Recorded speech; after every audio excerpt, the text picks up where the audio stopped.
একদা একটি ঘাসফড়িং একটি গাছের তলায় বসে মনের সুখে গান গাচ্ছিল। কিছুক্ষণ পর ঘাসফড়িং দেখতে পেল তার সামনে দিয়ে একটি পিঁপড়া হেঁটে যাচ্ছে কিছু খাবার নিয়ে। তারপর ঘাসফড়িং পিঁপড়াকে জিজ্ঞাসা করল, তুমি এত কষ্ট করে এই খাবার সংগ্রহ কেন করছো? পিঁপড়া তখন বলল, আমি যদি এখন খাবার সংগ্রহ না করি তাহলে শীতকালে আমি আর খাবার খেতে পারবো না, তাই আমার কষ্ট করতে হচ্ছে। আপনিও কষ্ট করুন, না হলে খাবার খেতে পারবেন না। এই কথা শুনে ঘাসফড়িং হেসে উঠল আর বলল, এগুলো কোনো ব্যাপারই না, আমি এখন আরাম করব, এইসব আমি করি না, তুমি যাও।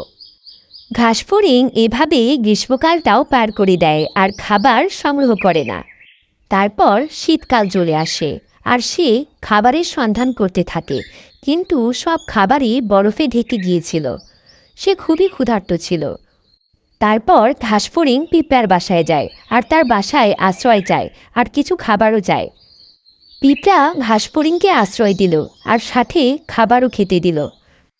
এই গল্প থেকে আমরা এটাই শিখতে পারি যে কখনো সময় নষ্ট করা উচিত না। ভবিষ্যতের কথা চিন্তা করে সেভাবে আমাদের প্রস্তুত হওয়া উচিত।